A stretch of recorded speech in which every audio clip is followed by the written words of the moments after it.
और ये बाबा हमारे दिए हुए पैसे से पलते हैं। हमारा खाके अगर कोई पाखंडी हमें आंख दिखाएगा तो याद रखना इलाज कर दिया जाएगा, ये बताने के लिए छतरपुर आया। वहां धर्म नहीं धंधा चलता है। आप धंधे में शामिल ना हो। धंधा बंद, दुकान बंद। इस बार पर्ची यहां नहीं निकलेगी, वहीं निकलेगी जिनकी निकलनी है। पर्ची निकली ना अपनी। हम इनके आप पैसे देते हैं, आप चेक करो। और मैं तो चैलेंज से कह रहा हूं कि बदलेगी सरकार। तुम्हारी एक एक संपत्ति की जांच ना कराई तुमने, किस तरह मान लो कि जमीन दबाई दलित पिछड़ों की, तब मैं तुम्हें बताऊंगा, याद रखना। लेकिन आज मैं आपसे कहना चाहता हूं कि मैं इस लड़ाई को जीतना चाहता हूं। मेरे लोगों, मेरे खून का एक एक कतरा आपके सम्मान में हमेशा जारी रहेगा, इस बात को आप याद रखना। करते थे वहां अफगानिस्तान ईरान तक हमारा राज हुआ करता था। चंद्रगुप्त मौर्य से लेकर बृहदर तक हमने यहां सैकड़ों साल राज किया इस देश में।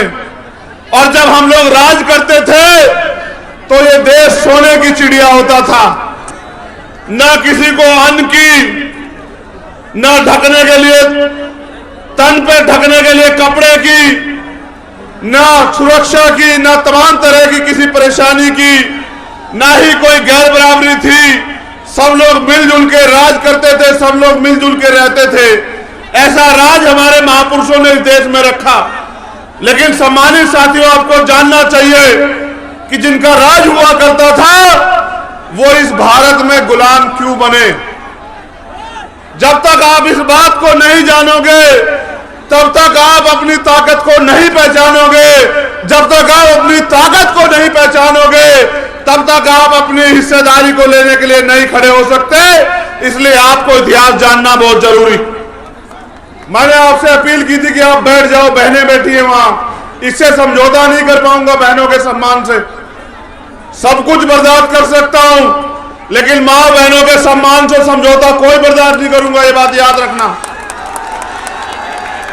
आप जानते हैं, एक मेरे परिवार में जब मेरी बहन की शादी पे जो अपमान हुआ, वो अपमान मुझे यहां खींच ला छतरपुर की धरती पे। मैं उस पर भी बात रखूंगा, लेकिन पहले इतिहास पे आपसे बात कर लूं।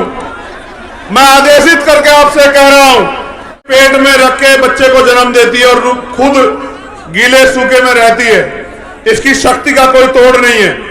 मैं आज इस मातृ शक्ति को नमन करता हूं दोनों हाथ से। वो डटी भी है, बहुत बहुत बधाई उनको। अब मेरी बात पे गौर करो। आपको इस देश में कोई भी अधिकार रोने, चिल्लाने, मांगने से नहीं मिला। उसके लिए हमारे महापुरुषों ने कीमत चुकाई। मैं बात कर रहा था आजादी की। जब देश आजाद हुआ, व्यवस्था के कारण जो लोग गरीब थे वो गरीब रहे और जो अमीर थे वो अमीर रहे। पहली जो अंतिम सरकार बनी उसमें चुनाव नहीं हुआ। वो चुनाव हुआ, बिना चुनाव हुए सरकार बनी। नेहरू जी प्राइम मिनिस्टर बने और जब उनकी सरकार बनी उन्होंने वादा किया कि हम संविधान को पूर्ण रूप से लागू कराने का काम करेंगे। और आज तक भी हम इस उम्मीद पे हैं कि कब संविधान पूर्ण रूप से लागू होगा, क्योंकि दुनिया का अगर सबसे बेहतरीन संविधान कहीं है तो वो कॉन्स्टिट्यूशन ऑफ इंडिया है, वो भारत का संविधान है। आगे बढ़ो। लड़ाई यहां तो शुरू हुई थी, फिर जो गरीब था, सरकार ने सब लोगों को रोजगार नहीं दिया, क्योंकि भारत में सरकारी और प्राइवेट 7% रोजगार है, 2% सरकारी और 5% प्राइवेट। उसके बाद लोग खेती करते हैं, मजदूरी करते हैं। लेकिन हाल क्या है, सारे लोगों को 30 दिन मजदूरी नहीं मिलती। सारे किसानों को फसल का उचित दाम नहीं मिलता। किसानों पे प्राकृतिक मार होती है। यानी कि सरकार ने किसी भी तरह इस इतने बड़े समाज को अपने पैरों पे खड़ा होने के अवसर नहीं दिए। थोड़ी बहुती अगर अवसर मिले तो वो बाबा साहब अम्बेडकर के संविधान में जो आरक्षण व्यवस्था थी उस आरक्षण व्यवस्था के कारण जो कुछ नौकरियां मिली, उससे हमारे लोग अपने पैरों पर खड़े हुए। इसलिए जब हमारे लोगों ने अपने महापुरुषों की बात मान के पढ़ना शुरू किया, मंदिर को छोड़ के स्कूल जाना शुरू किया, तो इनमें चर्चा हुई कि अगर ये पढ़ लिख जाएंगे दलित, पिछड़े, आदिवासी, अल्पसंख्यक समाज के लोग, तो ये तो कुर्सी पे बैठ जाएंगे। अगर ये कुर्सी पे बैठ जाएंगे तो ये राज करेंगे, और अगर ये अपनी वोट की ताकत को समझ गए तो हम इस देश में इनके अधीन हो जाएंगे। 56 के बाद जब बाबा साहब अम्बेडकर ने बौद्ध धर्म की दीक्षा ली, तब जाके ये सत्संग और धार्मिक आयोजन होने शुरू हुए। उसके बाद हमारी बहनों को, माओ को, चाची ताइयों को, बुजुर्गों को किस तरह से धार्मिक आडंबर में फंसा के, उनको शिक्षा से दूर करके, जो गरीबी, बेबसी, इनकी व्यवस्था में जो संसाधनों का वितरण गलत तरीके से हुआ, गैर बराबरी कारण हुआ, जो गरीबी हमारे लोग झेल रहे थे, उससे दूरी होने का इन्होंने रास्ता बताया कि आप हमारे सत्संग में आओ, हम यहां से आपकी गरीबी दूर कर देंगे, आपकी बीमारी दूर कर देंगे, आपके बच्चों को रोजगार दे देंगे, आपकी समस्याओं का हल कर देंगे। जो समाज हजारों साल गुलामी में रहा था, उस समाज को लगा कि हो सकता है इन आश्रमों में जाके, इन सत्संग में जाके, मंदिरों में जाके और तमाम तरह के धार्मिक आयोजनों में जाके शायद हमारी मुक्ति हो जाए। अपनी गरीबी को खत्म करने के लिए, अपनी बेरोजगारी को खत्म करने के लिए, अपने परिवार में जो बीमारी आ गई है, उस बीमारी को खत्म करने के लिए वो इन बाबाओं के पास जाते हैं। और ये बाबा हमारे दिए हुए पैसे से पलते हैं, हमारा खाके। अगर कोई पाखंडी हमें आंख दिखाएगा तो याद रखना, इलाज कर दिया जाएगा, ये बताने के लिए छतरपुर आया। हम इनके आप पैसे देते हैं, आप चेक करो। और मैं तो चैलेंज से कह रहा हूं कि बदलेगी सरकार। तुम्हारी एक एक संपत्ति की जांच ना कराई, तुमने किस तरह हमारे लोगों की जमीन दबाई दलित पिछड़ों की, तब मैं तुम्हें बताऊंगा, याद रखना। क्या तुम अभी की सरकार के भरोसे बैठे हो? याद रखना, निजाम बदले। ये बैठो, फिर नालायकी करने लगे हो, बैठ जाओ अपनी जगह। यह व्यवस्था करने का काम पुलिस के लोगों का था। ये बैठे तमाशा देख रहे, तनख्वाह हमारे लोगों की टैक्स से लेते हैं। अगर ऐसा ही आयोजन सरकार के लोगों का होता तो यहां खड़े होते बीच में और ध्यान रख रहे होते। चिंता मत करो, बदलेगी सरकार, इनकी सुरक्षा करते नजर आओगे आप लोग कुछ दिन बाद, ध्यान रखना।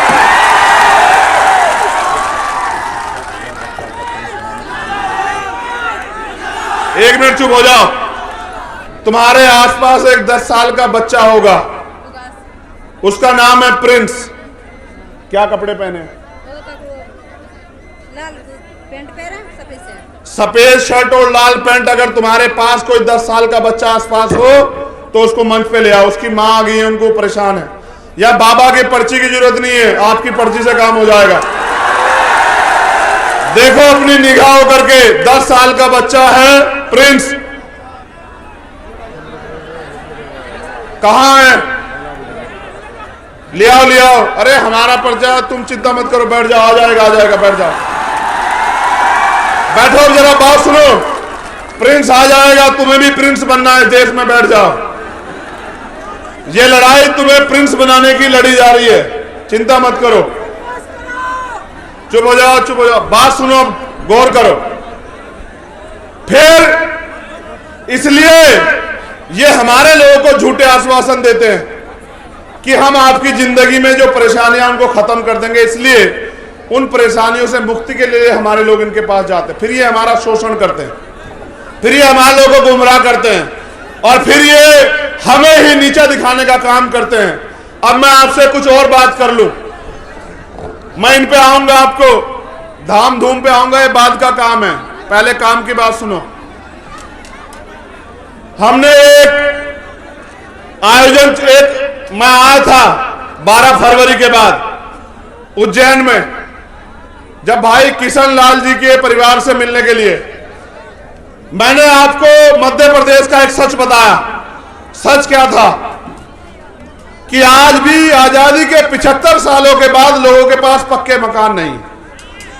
मैंने बताया था ना आपको, हम लोग उसका डेटा भी तैयार कर रहे हैं। अगर आदमी कुत्ता भी पालता है तो उसके रहने की व्यवस्था करता है नहीं करता है बताओ? अगर गाय पालता है तो उसके रहने की व्यवस्था करता है नहीं करता है बताओ? अगर बकरी पालता है तो उसके रहने की व्यवस्था करता है नहीं करता है बताओ? पानी देना यार। ये सरकारें आपको कुत्ता बिल्ली गाय बकरी से भी ज्यादा कमजोर मानती है। इसलिए इनको नहीं लगा कि जब बरसात आएगी इनके घर चुएंगे। ये बहनें जिनके सम्मान की बात करती है कहां रहेंगी? ये माएं रात में जब बरसात आएगी कहां जाएगी जब मकान चुएंगे? इन्होंने आपकी परवाह नहीं की। ठीक है, इसलिए हमने कहा कि डेटा तैयार करो और हर जिला मुख्यालय पे हम लोग आंदोलन करेंगे।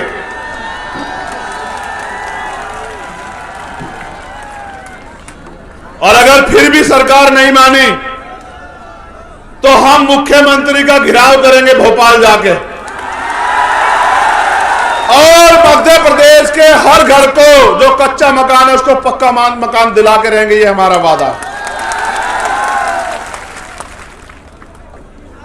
जब मैं आपके अधिकारों की बात करूंगा ये आपको गुमराह करने की बात करेंगे। फिर पहले डाटा तैयार होने के बाद अगला रास्ता भी आपको बता रहा हूं, गौर से सुनना। इस देश की सारी सरकारी जमीनों पे, क्योंकि आजादी के बाद मैंने आपको कहा कि किसी को अवसर नहीं दिया गया कि वो अपने पैरों पे खड़ा हो जाए, वो सारी सरकारी जमीनें हमारी है। काशीराम साहब हमारे नेता जिनकी जयंती हमने मनाई अधिवेशन के रूप में, वो कहते थे जो जमीन सरकारी वो हमारी। इसलिए हम जो अगला आंदोलन चलाएंगे हमारे नेता लोग सुन लो कि हर व्यक्ति को खेती करने योग्य भूमि मिलनी चाहिए, हर परिवार को जमीन मिलनी चाहिए। आंदोलन हम लोग चलाएंगे। मेरा अंतिम लक्ष्य इस देश के बहुजन समाज को उसके अपने पैरों पे खड़ा करना है। वो जो हाथ फैलाता है हर चीज के लिए, बिटिया की शादी करनी हो उधार लेगा, अपने बच्चे को पढ़ाना हो उधार लेगा लोन लेगा, मकान बनाना हो उधार लेगा लोन लेगा। मैं आपका हाथ फैलाना बंद करवा दूंगा, मैं आपका हाथ ऐसे करवा दूंगा। आप लोग याद रखना, आगे बढ़ो। ये आंदोलन दूसरा आंदोलन है, हमारा तीसरा आंदोलन चलेगा। उसके बाद हर परिवार को एक रोजगार मिलना चाहिए, ये हमारा आंदोलन इस मध्य प्रदेश में चलेगा दूसरे आंदोलन के बाद।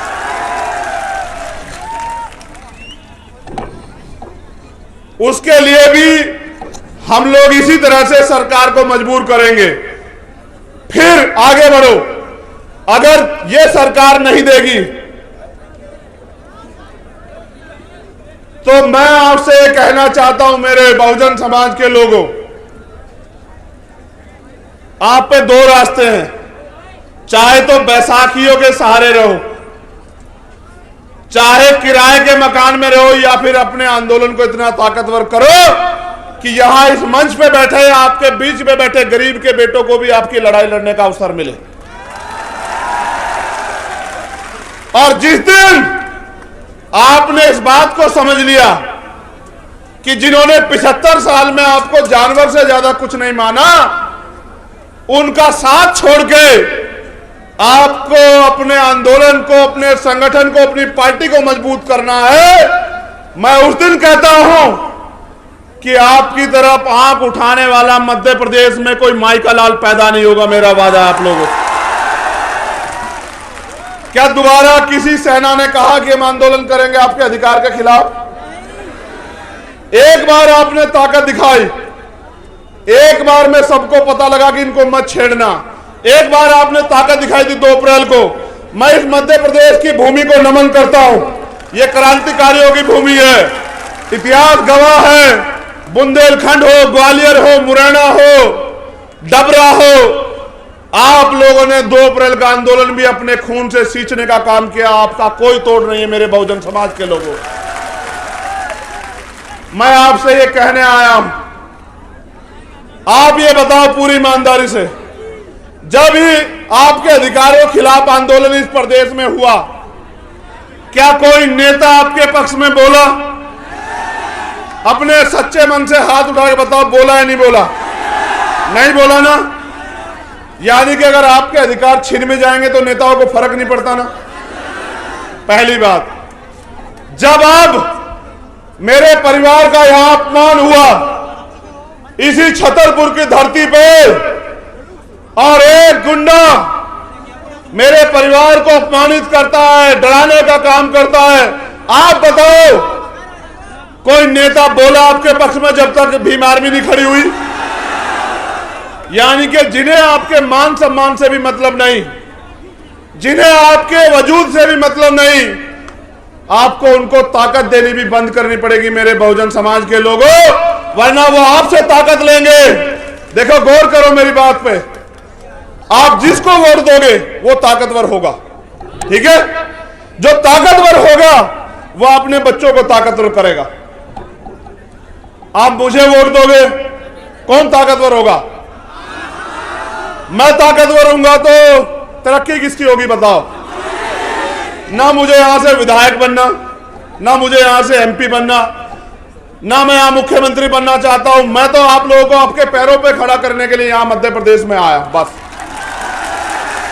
क्या मैं इस सरकार के आगे हाथ फैला रहा हूं अपनी किसी मांग के लिए?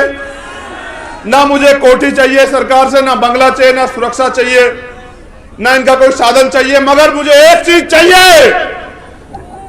हजारों साल मेरे लोग अब इस देश में अन्याय का सामना करते रहे और मेरे रहबर बाबा साहब अंबेडकर अपने 4-4 बच्चों कुर्बानी देके गए। मान्यवर काशीराम साहब ने अपना पूरा जीवन लगा दिया। ये है प्रिंस, प्रिंस को एक एक करके आगे भेजते जाओ, बहुत बहुत, और बैठे रहो। देखो, पता लगाना किसके पर्चे में ज्यादा दम है। प्रिंस के लिए रास्ता बना दो, बहुजन समाज के योद्धाओं रास्ता बनाओ।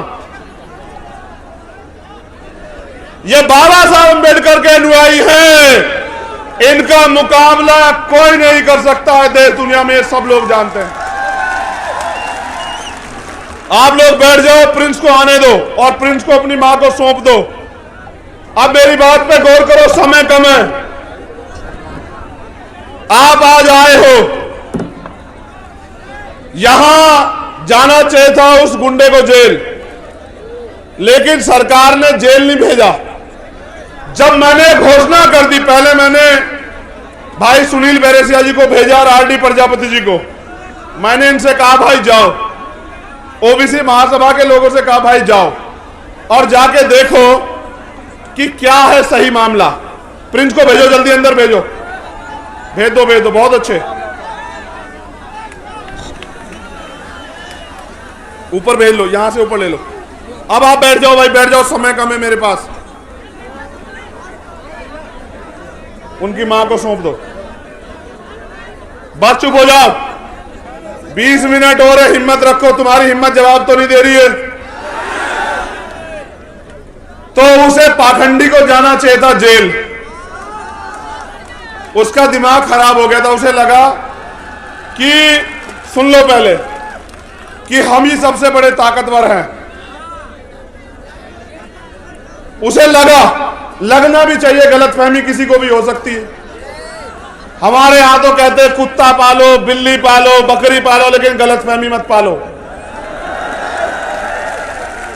तो उसे गलतफहमी हुई कि वो शराब के नशे में गया और कट्टा पिस्टल जो भी हो वो लहराते हुए उसने हमारे लोगों को अपमानित किया, हमारे परिवार को बेइज्जत किया, हमारे लोगों को गालियां दी, हमारी बहन की शादी को डिस्टर्ब किया, उनको धमकाया। हमारे लोगों ने आगे बढ़ के जब मुकाबला किया तब मुकदमा दर्ज हुआ। जब मैंने घोषणा की कि हम आ रहे 17 तारीख में, सरकार सुन ले, इन्हें लगा, यहां के एसपी भी है, भैया मेरी बात को याद रखना, एसपी महोदय, जिस दिन सरकार बदलेगी मुख्यमंत्री नहीं बजाएगा आपको। कानून के डंडे में बहुत ताकत है, कभी हमारी कभी तुम्हारी, याद रखना।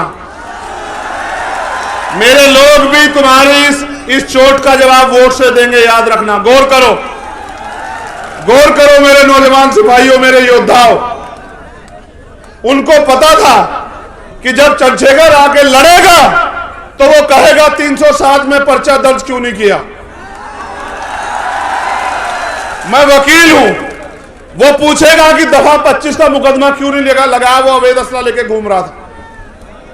बाबा जी ने हमारे परिवार को बुलाया, डरा, परिवार भी डर गया क्योंकि बहुत ताकतवर व्यक्ति है। मुख्यमंत्री उनके यहां बैठे रहते हैं, आईजी डीआईजी एसपी उनके यहां बैठे रहते हैं, उनको लगा इनके सामने कौन लड़ेगा। लेकिन जैसे ही ये नीले पटके वाले पीले पटके वाले उनके पास पहुंचे, फिर उसने कहा कि नहीं, टॉर्च नहीं कट्टा था। फिर उसने कहा कि नहीं, उस पाखंडी को जेल में होना चाहिए। इन्होंने जानबूझ के, इससे पहले मैं आ जाऊं और मैं 307 और दफा 25 ऐड कराऊं और फिर उसको बेल नहीं मिलेगी, इन्होंने संविधान से डर के उसको गिरफ्तार कराया और फिर उसको न्यायपालिका में हस्तक्षेप करके उसको बेल दिलवा दी। और लोग कहते हैं कि एससी एसटी का मुकदमा, कहां था एससी एसटी का मुकदमा, उसको तो बेल मिल गई।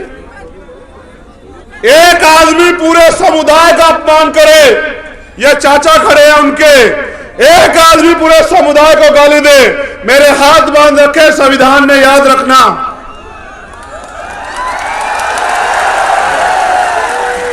अगर संविधान को ना मानता तो तुम्हें बताता कि अपमान कैसे किया जाता है, याद रखना मेरी बात को। बाबा साहब अम्बेडकर का खून हूं, संविधान को मानता हूं, इसलिए मैंने कहा कि संवैधानिक रूप से लड़ेंगे। लेकिन आपने देखा कि जब आपके पास राजनीतिक ताकत नहीं है तो किस तरह से आपका अपमान करने वाला व्यक्ति भी घर में आराम से जाके सोता है। देखा है नहीं देखा?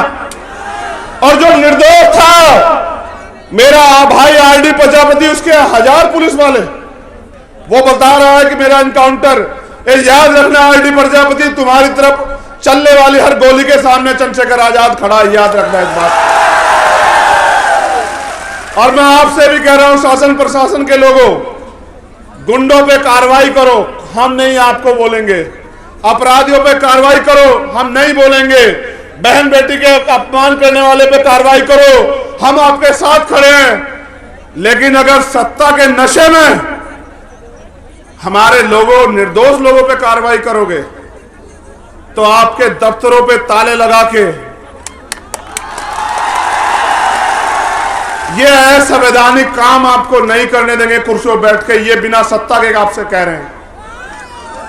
मैं चाहता तो ये सभा यहां नहीं, ये एसपी साहब के दफ्तर के बाहर होती, उनको एहसास हो जाता मुकाबला किनसे। अब एक और बात सुनो, गौर करो। जब तुम पे ताकत नहीं है, मैंने कहा कि हम आदिवासी भाई को मुख्यमंत्री बनाएंगे। इन्होंने मेरे आदिवासी एक बहन को, उसके साथ अन्याय हुआ वहां इंदौर मऊ में, उसकी हत्या कर दी गई। कितनी लाशें उठाओ आप मुझे बताओ।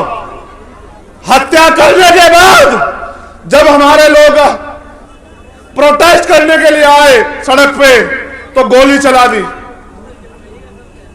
एक भाई की जान चली गई, कई भाई घायल हैं।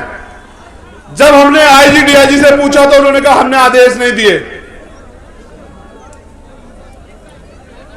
यहां प्रोटेस्ट तो सारी जाति धर्म के लोग करते हैं, गोलियां हमारे सीने पे क्यों? इसका जवाब इस सरकार को देना पड़ेगा। आदिवासियों की हत्या हम लोग नहीं होने देंगे, सरकार को जवाब देना पड़ेगा। आपने देखा कि सत्ता के संरक्षण में किस तरह गुंडे खुलेआम घूमते हैं और किस तरह हमारे निर्दोष लोगों पे गोलियां चलाई जाती है। मैं आपसे पूछना चाहता हूं, क्या आप मध्य प्रदेश में गुलाम हैं? अगर आप गुलाम नहीं हो तो जो गुलामी की बेड़ियां आपके पैरों में पर डालने का काम किया जा रहा है, उनको काटने के लिए तैयार हो जाओ मेरे नौजवान साथियों। क्या आप नहीं चाहते कि यहां हम लोग स्वाभिमान सम्मान से जिए मध्य प्रदेश में? क्या आप लोग नहीं चाहते कि किसी बहन का अपमान ना हो? बताओ, चाहते नहीं चाहते हो? क्या आप नहीं चाहते आपको रोजगार मिले? क्या आप नहीं चाहते महंगाई खत्म हो?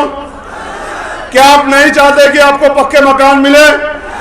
क्या आप नहीं चाहते कि आपको जमीन मिले? कौन दे सकता है ये? तो आपको बताओ। वोट उनको दोगे, मैं कहां से दे दूंगा कुछ? देखो, जब एक गरीब का बेटा अपने लोगों की लड़ाई लड़ने के लिए खड़ा होता है तो बहुत लोगों को तकलीफ होती है। ये आपके बीच का प्राइमरी स्कूल के हेडमास्टर का बेटा आपकी ताकत से, आपने इतनी ताकत दी, आपने सम्मान दिया कि आज इनकी आंखों में चुभने लगा है। मैंने कभी आपको निराश नहीं किया। आप जानते हो नहीं जानते इस बात को? मैं पहले कभी आपके बीच ये भी कहने नहीं आया कि मुझे वोट दो, लेकिन आज मैं आपसे कहना चाहता हूं कि मैं इस लड़ाई को जीतना चाहता हूं। मेरे लोगों, आप बताओ, क्या आपको आपके खून पे भरोसा नहीं है? क्या आप नहीं चाहते कि अब आपको स्वाभिमान सम्मान का जीवन मिलना चाहिए? आप नहीं चाहते एससी एसटी ओबीसी के कर्मचारियों को प्रमोशन में रिजर्वेशन मिलना चाहिए? आप नहीं चाहते कि बैकलॉग भर के आपको नौकरी मिलनी चाहिए? क्या आप नहीं चाहते सरकारी ठेकों में आपको लाइसेंस, सरकारी ठेकों में आपको आरक्षण मिलकर आपको अवसर मिलने चाहिए? इसका एकमात्र रास्ता है जो मान्यवर काशीराम साहब ने दिखाया कि आपको बहुजन समाज में भाईचारा पैदा करके, जैसे मैंने इनसे कहा, आपको एक तो अपना दिल बड़ा करना पड़ेगा। जाति हमारे महापुरुषों ने तो नहीं बनाई, जाति हमें बांटने के लिए बनाई गई। हम इस बात को जानते हैं, मानते हैं। तो हमें दलित, पिछड़े जो 6743 जातियों में बटे हुए हैं, आदिवासी और धार्मिक अल्पसंख्यक, उनके हाथ पकड़ने पड़ेंगे। और ये हमारी एकता को रोकने के लिए हमें लड़ाने का काम करेंगे, घटनाएं कराएंगे। ये मेरी ताकत को कम करने के लिए, आपके भविष्य को कमजोर करने के लिए लड़ाने का काम करोगे। मैं आपसे पूछना चाहता हूं, मेरे कौम के लोगों, आपस में लड़ोगे तो नहीं? दोनों हाथ उठा के बताओ, एक से नहीं मानूंगा इस बार। लड़ोगे तो नहीं आपस में? चलो एक बार और बैठो। अगर इन ओबीसी वर्ग के मेरे भाइयों पे आंच आएगी तो इनका साथ दोगे? अगर मुस्लिम भाइयों पे आंच आएगी उनका साथ दोगे? अगर जैन, सिख, बौद्ध, ईसाई पे आंच आएगी, पारसी पे, उसका साथ दोगे? अगर देश की किसी भी महिला पे, किसी भी जाति धर्म की हो, अन्याय होगा, उसकी लड़ाई लड़ोगे? ये तुम में मानवता है, तुम में मानवता है। तुम सबका सम्मान करते हो, लेकिन याद करो, हाथरस में जब हमारी बहन को जलाया गया, जिनकी सरकार यहां है उनकी सरकार वहां थी, और फिर उसमें न्याय के लिए इन्होंने किस तरह का हस्तक्षेप किया आपने देखा? क्या आप इन्हें माफ कर दोगे? क्या आप इनको आजादी दोगे कि अगले 5 साल ये मेरे लोगों की खून से होली खेले? क्या आप इनको आजादी दोगे कि ये मेरी माँ बहनों को बेइज्जत करे, उनका शोषण करे, उनको मारने की आजादी दोगे इन्हें? अगर आजादी नहीं दोगे तो आजादी लेने का काम करो मेरे लोगों। आपको आजादी इस मुल्क में तभी मिलेगी जब इस देश की, इस प्रदेश की राज सत्ता आपके हाथ में आएगी। वोट आपका है तो राज किसका होना चाहिए बताओ? जब वोट आपका है तो राज किसका होना चाहिए बताओ? जब आपका राज आएगा, सोचो, आपका राज आएगा तो यहां अगर सभा होगी तो कुर्सियां लगी होंगी या जमीन पर बैठना पड़ेगा बताओ? देखो, मैं धन्यवाद देता हूं यहां के एक कार्यकर्ताओं का, दोनों हाथ जोड़ के धन्यवाद देता हूं। आपने अपने पैसे का सही प्रयोग करके इस सभा को सफल बनाया। आपने जवाब दिया उनको जो ये कहते हैं कि एक गरीब का बेटा आगे नहीं बढ़ सकता, उनको जवाब दिया। आप मोटरसाइकिल पे आए, पैदल आए, और मैं जानता हूं, मैंने देखा भूखे पेट आए, मैंने देखा भूखे पेट आए हो, मैंने देखा। आप इस जरा सी जगह कम पड़ी है, आप अपने पैर पे खड़े हो। मेरे खून का एक एक कतरा आपके सम्मान में हमेशा जारी रहेगा, इस बात को आप याद रखना। एक कहावत है पंजाब में, सुनोगे? सुनाऊं? कहावत है, मन पक्के दूध दा कीपा, मन पक्के दूध दा कीपा, अगर कटड़े लू चुंगन नहीं मिलिया।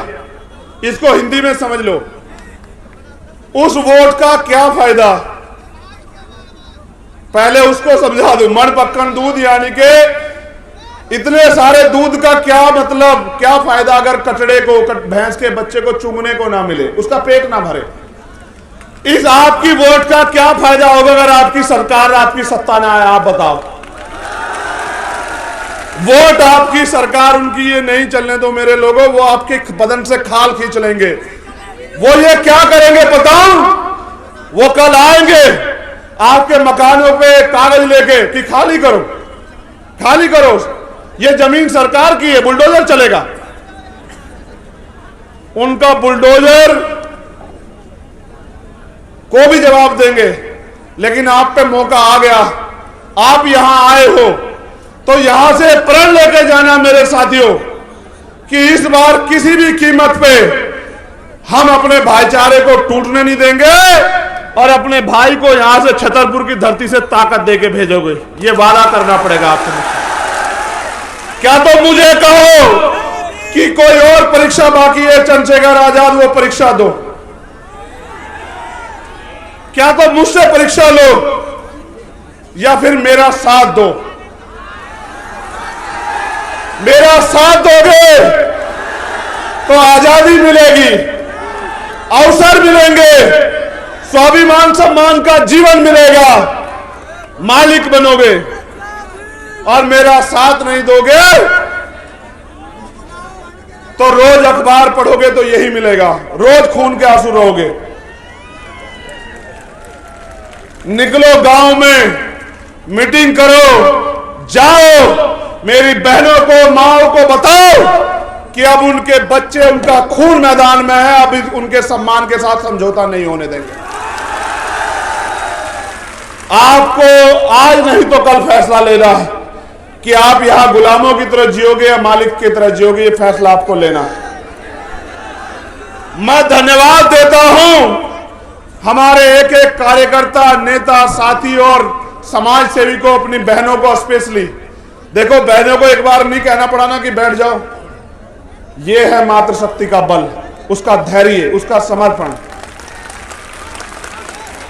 इन मातृशक्ति को आपको जाके समझाना पड़ेगा कि अंधविश्वास, पाखंडवाद से बाहर निकल के बाबा साहब अंबेडकर की मूवमेंट की तरफ चलो, फूले साहू की मूवमेंट की तरफ चलो। अगर बनना है तो बनो मां अवंतिका बाई लोधी, बनना है तो बनो मां झलकारी बाई, बनना है तो बनो मां पन्ना धाई, बनना है तो बनो मां रमाबाई, बनना है तो बनो मां सावित्री बाई, बनना है तो बनो मां फातिमा शेख, और अगर बनना है तो बनो फूलन देवी। कि इतिहास आपको आपके गौरव से याद रखे। मैं अपनी बहनों से कहना चाहता हूं, एक कदम की दूरी है गुलामी की बेड़ियां काटने में। इस बार पैसे वालों के चक्कर में मत पड़ना, अपने खून का साथ देना, मुझे इस लड़ाई को लड़ने की ताकत देना। मैं पूरी जिम्मेदारी से कह रहा हूं, इस मंच पे आपकी तरफ हर उठने वाली रात को चंद्रशेखर